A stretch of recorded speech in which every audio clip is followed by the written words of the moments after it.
오늘은 숨어 계신 하나님을 신뢰하기라는 제목으로 함께 말씀을 나누겠습니다. 여러분 잘 아시는 요셉의 이야기인데, 요셉은 어렸을 때부터 맑고 순진했어요. 그래서 그 자기가 꾸었던 꿈 이야기를 좀 가만히 마음속에 담아두면 참 좋을 텐데, 그 꿈 이야기가 화근이 되죠. 형들에게 가가지고 자랑하듯이 얘기했을 겁니다. 별들이 자기한테 절을 하더라. 아버지, 어머니, 형제들이 자기한테 절한다는 것, 그 얘기를 듣는 사람들은 거의 다 짐작할 수 있는 건데, 요셉은 자기만 모르는 건지 철없이 그 이야기를 하고, 그 이야기가 형들에게 이제 분노의 불길을 일으키게 되죠. 그리고 결국 아버지의 그 특별한 사랑, 아마도 라헬을 향한 사랑이었겠죠.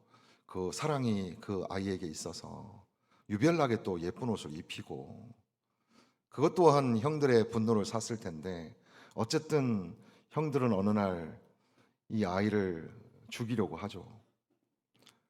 그런데 또 죽이러 갔던 그 광야에 구덩이가 있어서 구덩이에 파묻고 죽이려고 하다가 또 우연히 그 곁을 지나가던 상인을 만나고 그들에게 팔아 넘기게 됩니다. 아버지에게는 죽었다고, 짐승들이 물고 간 것 같다고 거짓말을 하죠.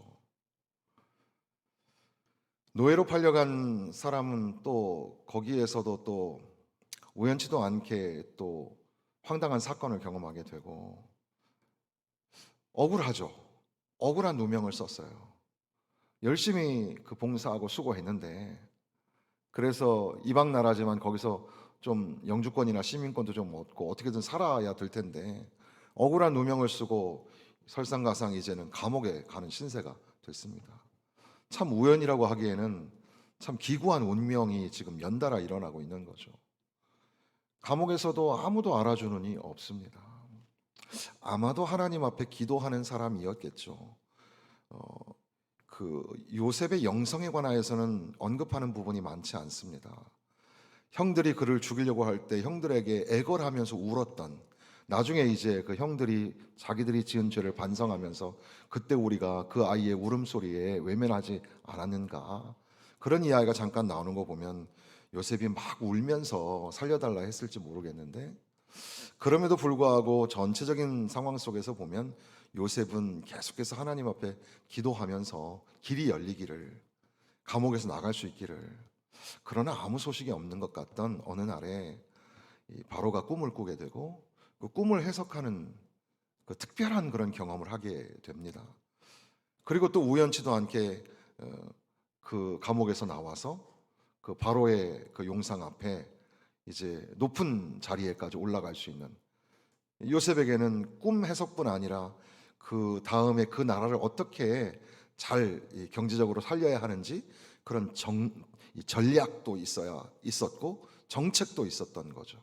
그러니까 우리는 항상 이 플랜 B가 있느냐.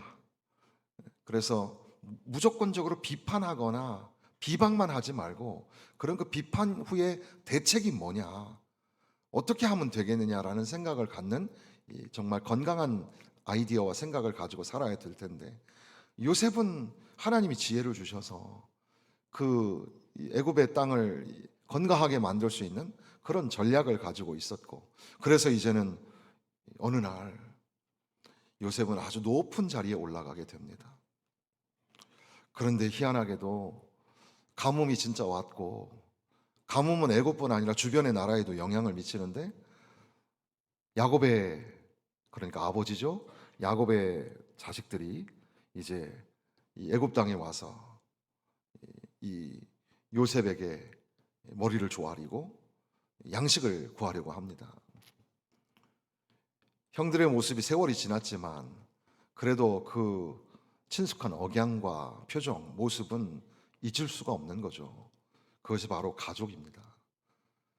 가슴이 찢어지는 그 아픔을 짓누르면서 요셉은 형들을 맞이하고 형들을 시험하기도 하죠. 베냐민을 내놓지 못하겠노라고, 차라리 유다가 자기의 목숨을 내놓겠노라고, 그렇게 하는 그런 상황 속에 더 이상은 참을 수 없어서 자기의 사무실이겠죠. 자기가 있는 곳에 가서 통곡을 하고 울고, 그리고 나서 이제 요셉은 형들에게 와서 내가 요셉입니다 라고 말을 합니다. 그렇게 요셉의 운명은 기구하게 여기까지 오게 되었습니다. 그것이 어떻게 보면 여정일 수도 있겠죠. 살아온 그 모든 것들이 참 우연과도 같았고 왜 이런 일이 일어났을까, 그런 생각들을 하게 되는 겁니다. 팀 켈러 목사님의 그 Walking with the Suffering이라는 그 고난 중에 하나님과 걷기 뭐 그런 제목의 책, 우리나라 번역에는 고통을 말하다라고 되어 있는데, 거기에 당신의 삶의 이야기를 하면서 자기가 왜 리디머 장로교회에 오게 됐는지, 부임하게 됐는지, 장로교회에 들어오게 된 이유가 뭔가, 자기가 그 신학교에서 하필이면 그 장로교 신학을 공부하게 됐고, 또 따지고 보니까 그때 가르쳤던 그 교수님이 비자 문제가 해결이 안 돼가지고 어쩔 수 없이 그 학기에 그걸 가르쳐야 했고, 그런 우연과도 같은 일들의 연속선상에서 자기가 여기까지 오게 된 것을 말하면서 우리의 삶은 어디까지가 우연이고 어디까지가 계획일까요? 그런 이야기를 하는 거죠. 요셉의 이야기를 가만히 보면 그런 것 같아요. 우연이라고 하기에는 너무나 기구한 운명의 연속이 계속 진행되었고, 또 그 가운데에 이 극적인 반전들이 일어나게 되는 것을 우리가 보게 됩니다. 오늘 우리의 삶에도 이와 같은, 요셉과도 같은 그런 우연들이 일어나지 않았을까? 우리가 그렇게 어려움을 당할지 않았나요? 큰 사건을 만나게 될 줄 알았나요? 우리 자식에게 그런 문제가 생길 줄 알았을까요? 내 몸에 이런 일이 생길 줄 알았을까요? 우리 성도들 앞에 저는 참 어리지만 저도 살아온 날들을 보면 제가 계획한 대로 된 거는 거의 없는 것 같아요. 어떻게 보면 다 우연과도 같아요. 어떻게 이런 일이 일어났을까? 그리고 생각하기도 싫은 일들이 자꾸 머릿속을 감돌면서 왜 나에게 이런 일이 일어났지? 내 꿈은 이런 게 아니었는데? 또는 그런 가운데서도 극적인 반전을 통해서 하나님이 놀라우신 은혜를 베푸셔서 결국은 이 계수를 해보면 이게 하나님의 은혜구나, 모든 것이 하나님의 은혜구나라는 것을 생각하게 되죠. 그러나 어쨌든 내 삶에 펼쳐졌던 모든 이 하나의 이 점들은 우연인가? 갑자기 그냥 일어난 일인가? 세상에 그 가장 주된 그런 그 사고가, 오늘날 이 세상의 사고가 바로 액시던트하고 코인시던스라는 건데, 우연과 사고라는 거예요. 세상이 그냥 갑자기 우연으로 사고로 생겼다는 거죠. 우리 인생에 일어나는 일들이 우연으로 사고로 일어나게 되었다는 거예요. 그런데 한두 번이면 그게 맞을 수 있지만 이렇게 계속해서 운명적으로 일어나는 사건이 다 우연일까? 어떻게 요셉의 이야기가 다 우연으로 이렇게 일어날까요? 셀 수 없는 우연. 요셉의 삶에도 그렇지만 우리 개인의 삶에도 가만히 생각해 보면 그런 게 다 우연이라면 너무 우연이 많아요. 너무 사고도 많아요. 그 학교를 가려고 한 게 아닌데, 그런 직장을 얻으려고 한 것도 아니었고, 내가 원해서 그런 병을 얻은 것도 아니잖아요. 열심히 산다고 살았지만 사실은 환경에 적응하느라고 밀려오는 그런 그 역류에 부딪히면서 열심히 살았단 말이에요. 그런데 모든 것들이 다 우연처럼 예기치 않은 사건 속에서 만나게 되었을 때 어디까지가 정말 우연의 연속일까? 그런데 더 중요한 것은 요셉에게 일어났던 대부분의 사건들이 다 고통과 함께 왔다는 사실이에요. 요셉의 삶에 일어난 사건의 대다수는 고난이 있었다는 거죠. 고난과 함께 온 우연이죠. 우리네 인생은 어떻습니까? 우리 장로님, 권사님, 집사님, 여러분의 개인의 살아온 인생 이야기, 밤이 새도록 얘기해도 끝이 없을 만큼 긴 이야기가 여러분에게 있죠. 그 이야기, 그 구비구비에 얼마나 힘들었습니까? 얼마나 어려웠습니까? 요즘에 서울역 앞에 지나가다 보면 그 큰 빌딩들이 서 있고 제가 가끔 막 묘한 감정이 들죠. 이 도남동 여기 우리 이 동네도 바로 불과 20년 전에는 이게 산동네로 있었잖아요. 그게 기억이 나세요?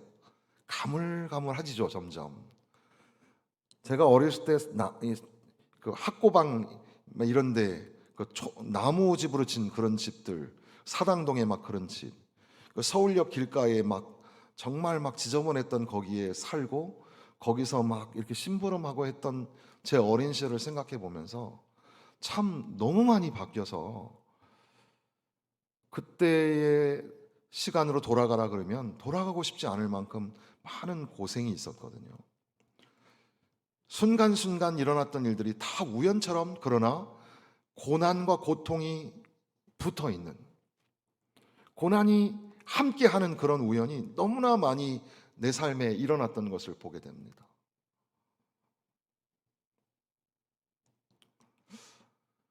영국에 있는 목자들이 양들을 가끔 이제 양들을 이 소독액이 많이 들어있는 수조 안에다가 넣고 얼굴까지 막 집어넣는 거예요. 그럼 양들이 어떻게 할까요? 죽으려고 하죠. 막 뛰쳐나오려고 나 죽어 하는 거예요. 근데도 그걸 꺼내주면 안 돼요. 계속 누르고 있어야 돼요. 그래서 목자가 어느 정도 시간이 되면 그제서야 건져내요. 그러면 이제 이 양이 사는 거예요. 양의 몸에 붙어 있던 모든 병균이 다 깨끗하게 되면서 살게 되는 거예요. 양이 그 수조에 들어갔을 때는 나 죽어 했는데 사실은 그게 죽는 게 아니라 사는 거였던 거죠. 오늘 우리가 당하였던 고난도 가만히 생각해 보면 그때로 돌아가 보면 죽을 것만 같았습니다. 너무 힘들었어요. 너무 아팠어요. IMF도 그냥 지나간 사람은 그냥 그런가 보다 하지만 실제 그것 때문에 어려움을 당한 사람 앞에서는 말 조심해야 됩니다. 정말 너무 힘든 일이었고 지금도 사업을 하시고 여러 가지 일을 하시는 우리 성도들 중에 어려움을 당하는 사람들 참 많아요. 쉽게 할 일이 아니에요. 우리가 날마다 기도할 때 사업과 직장을 위해서 기도해 주어야 합니다. 그 어려운 일이 생겼을 때 그때는 너무 고통스러웠는데 지나고 나서 또 한참 지나고 나서 보면 하나님의 그 고난의 설명서를 받으면 말이죠. 그러면 아, 그래서 그랬구나. 아, 이 고난이 나를 이렇게 크게 만들었구나. 이런 것들을 조금씩 깨달아 가게 되는 겁니다. 우연이라는 단어에서부터 이제는 그 조금 더 고민스러운 단어죠. 하나님의 부재? 하나님이 안 계신 것 같아. 이런 내용을 조금 더 함께 나누면 좋겠습니다. 그렇게 고난을 당할 때 말이에요. 거기에 하나님이 계시지 않는 것 같아요. 하나님은 어디 계실까? 하나님은 없어요. 마치 예전에도 제가 한번 말씀드린 것처럼 독일의 그 나치가 유대인들을 학살할 때 그냥 누가 이 범인이냐라고 군중들 사이에 막 소리치는데 이 유대인들이 다 벌벌 떨고 있다가 갑자기 어떤 군중들에 의해서 꼬마 아이가 밀려 나오게 되죠. 그 아이가 잘못한 게 아닌데 그 아이가 밀려 나오게 된 겁니다. 그 아이를 갖다가 목에 매달았어요. 목을 매달고 어른들은 목에 매달면 무게로 인하여서 금방 죽죠. 근데 이 아이는 가벼우니까 안 죽는 거예요. 목이 매달려가지고 컥컥대면서 매달려서 아등바등 되는 그 아이. 그때 유대인들의 눈에 피가 끓죠. 피가 끓는 그 아이의 죽음을 보면서 Where is God? 하나님은 어디 계시나? 하나님은 안 계시지 않나? 그때에 군중 속에 어떤 사람이 Hanging over there, 저기 걸려 있잖아. 하나님이 저기 걸려 계시잖아.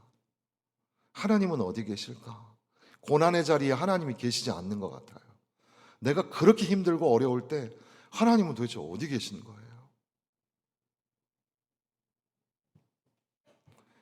따라하겠습니다. 하나님은 거기 계신다.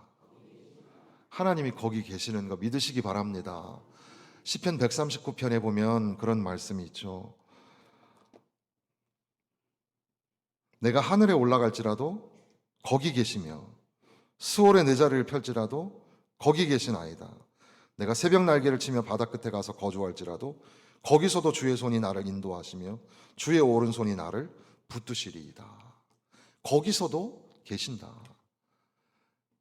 주의 생각이 심히 크셔서 항상 나와 함께 계시고 내 머리털까지 세시는 주님은 거기 계시는데, 근데 우리의 눈에 보이지 않은 거예요. 하나님이 안 계신 것처럼 보여요. 그래서 하나님, 그때 그 하나님은 은밀히 감추시는 하나님. 조금 의도를 가지고 제목을 만들어 보았습니다. 숨어 계신 하나님. 우리 눈에는 보이지 않아요. 히든 갓이라고 하는데 숨어 계신 하나님. 우리의 입장에서는 하나님의 부재죠. 하나님이 안 계신 것 같아요. 그러나 하나님이 계시지 않은 곳은 없습니다. 여러분의 그 고통의 자리, 고난의 자리, 그 자리에도 하나님이 계셔요. 요셉이 살아온 그 우연과도 같았던 그 시간 속에 하나님은 어디 계셨을까요? 하나님이 요셉과 함께 계셨습니다. 그 어린아이가 구덩이에 파묻혔다가 이방 상인들에게 끌려갈 때 얼마나 무서웠겠어요. 눈은 동그랬고 고생도 안 해봤던 아이인데, 그때에 야곱은 뭐 꿈도 생각도 못했던 이잖아요. 그러나 아버지 하나님은 그걸 보고 계시면서 얼마나 가슴 졸였을까.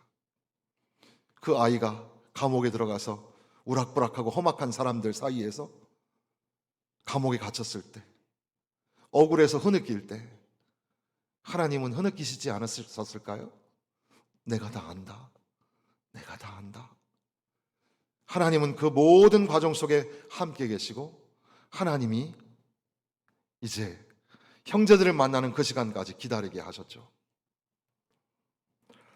이 이야기는 이제 오늘 우리가 오전에 생각했던 위로라는 단어로 연결해 가게 됩니다.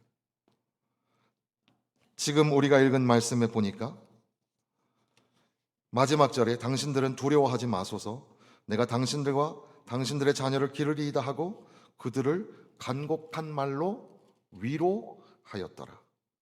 위로라는 말이 나오죠. 이 요셉이 짐승에게 물려 죽었다는 이야기를 아버지에게 했을 때 야곱이 그 이야기를 듣고 난 다음에 뭐라고 하냐면, 그 기록자, 창세기의 기록은 어떤 말로 해도 위로가 되지 않았다. 야곱은 위로를 받지 못했습니다. 그런데 이제 야곱이 믿음 생활 잘하여 아브라함과 이삭의 그 믿음을 따라서 야곱이 하나님께로 가고, 이제 남겨진 이 형제들은 요셉이 이제 자기들에게 보복을 할까봐 두려워하는 중에 있었는데, 그때에 요셉은 형제들을 향하여서 위로의 말을 전하는 겁니다. Speak kindly라고 번역된 것도 있어요. 그러니까 말할 때 친절하게 말을 하는 겁니다. 퉁명스럽게 말하지 말고 친절하게 말하는 것도 위로가 되겠습니다. 하나님의 위로. 위로의 내용이 뭡니까? 위로의 내용이 참 기가 막힌 거죠. 두려워하지 마소서, 내가 하나님을 대신하리이까. 당신들은 나를 해하려 하였으나 하나님은 그것을 선으로 바꾸사 오늘과 같이 많은 백성의 생명을 구원하게 하시려 하셨습니다. 하나님은 바꾸시는 분. 하나님은 모든 것을 합력하여 선을 이루시는 분. 그래서 하나님께서는 그 많은 고난의 과정 속에서 오히려 뭇 백성들을 구원하게 하시려고 요셉을 여기까지 인도하셨고 함께하여 주셨다는 사실이죠. 이 요셉 이야기, 궁극적인 요셉은 아마도 예수님이실 겁니다. 예수님이 고난을 당하실 때, 우리가 그 겟세마네 예수님의 십자가 갈보리 언덕에 올라간다고 하면 예수님 십자가를 우리도 바라보겠죠. 너는 구세주 아닌가, 내려와 내려와 외치는 군중들 속에 우리가 있었을지도 모릅니다. 제자들은 더 멀찌감치서 숨어서 잡힐까봐, 아, 우리 선생님이 저렇게 비참하게 죽는구나 울면서 흐느끼고 있었을지 모릅니다. 밑에서 본 십자가죠. 그래도 우리가 몇 주 전에 생각한 것처럼 한편의 강도는 당신의 나라가 임할 때 나를 건져달라고, 네가 오늘 나와 낙원에 있겠다. 아무 흠도 죄도 없으신 당신이 십자가에서 죽으시는 걸 볼 때 당신은 구원자이십니다. 옆에서 본 사람들도 있었습니다. 그 십자가 사건이 일어나는 그 말할 수 없는 고통의 시간에 하나님은 어디 계셨을까요? 하나님은 어디 계실까요? 엘리 엘리 라마 사박다니, 나의 하나님 어찌하여 나를 버리셨나이까? 주님이 이 버리심, 유기를 경험하시면서 그 말할 수 없는 인간적인 고통을 다 감내하면서 아버지를 찾을 때 아버지는 어디 계셨을까요? 거기에 아버지는 계시지 않았습니까? 그림을 하나 보여드리겠습니다. 저게 이 달리라는 사람이 그린 그림인데, 이게 영국의 그 글래스고에 가면 켈빈 그로브 미술관이라는 곳에 걸려 있는 유명한 그림인데, 살바스로 달리라는 화가가, 초연출주의 화가인데 화가가 저 그림을 그렸어요. 저 그림은 각도가 우에서 세상을, 그러니까 보통 예수님의 그림은 밑에서 그린 그림이 많잖아요. 근데 위에서 하나님 관점에서 밑으로 내려보는 그런 그림입니다. 근데 이 그림의 별명이 그 성 요한의 십자가라는 별명이 붙어 있어요. 왜냐하면 이 달리가 그린 그림은 원래의 원본을 이제 착안해서 만든 건데, 이게 그 원본의 그림이에요. 이게 성 요한이라는 사람이 이제 수도원에 있을 때 스케치를 주로 하는 그런 일을 했는데, 자기 방에서 이제 수도원으로 이제 내려오다가 보니까 걸려 있는 그 십자가, 예수님의 그 저 십자가 글을 보면서 그거를 그 당시에는 뭐 핸드폰도 없잖아요. 그걸 갖다 이제 그린 거죠. 그 그린 그림이 남아 있는데, 저 요한의 데생을 보면서 이 살바도르 달리라는 사람이 이제 거기에 착안해 가지고, 아, 십자가를 밑에서의 관점으로 그리는 것이 아니라 위에서의 관점으로 그릴 수 있겠구나. 그래서 마치 하늘에 계신 하나님께서 십자가에 달리시는 예수, 다시 그 그림을 보여주시면 십자가에 달리신 예수, 자기 아들 예수와 그 세상을 하나님의 관점에서 본다면 어떨까? 물론 하나님은 우주적인 관점으로 보시기 때문에 딱 저 안에 갇혀 계시지는 않겠지만, 그러니까 인간의 그림이니까 저걸 통해서 우리가 도전을 받죠. 밑에서 보는 십자가도 있고 옆에서 보는 십자가도 있겠습니다. 멀리서 보는 십자가도 있었을 거예요. 그러나 그 모든 광경을 보고 계시는 하나님이 있다는 사실이죠. 요셉의 인생, 그 우여곡절의 그 모든 인생에 하나님이 함께 계셨고 하나님이 보고 계셨습니다. 예수님의 삶에 아버지가 동행하셨으며, 예수님의 그 십자가, 말할 수 없는 그 십자가, 그 자리에도 아버지 되시는 하나님은 그 말할 수 없는 아픔을 참으시면서 아들을 내어 죽게 하시기까지 우리를 사랑하셔서 우리를 살리려고, 우리를 구원하시려고 바로 그 자리에서 신음소리도 내지 못하시는 아버지, 그 아버지가 거기에 계시는 것이 아닐까. 사랑하는 성도 여러분, 하나님의 위로하심이 여러분의 삶 가운데 넘쳐나기를 간절히 소원합니다. 하나님이 계시지 않은 것 같고, 나만 홀로 남은 것 같고, 아프기도 하고, 외롭기도 하고, 화가 나기도 하고, 아무것도 할 수 없는 무력감에 빠지기도 할 때, 바로 그 자리에 하나님이 함께 계십니다. 내가 혼자 어렵게 걸어가는 것 같아도 사실은 쓰러진 나를 주님이 업고 가신 거였습니다. 그렇게 여기까지 오는 모든 인생의 여정이 은혜였습니다. 여러분 안에 은혜를 회복하기를 바랍니다. 주님이 주시는 그 놀라우신 사랑을 다시 한번 채워가기를 바랍니다.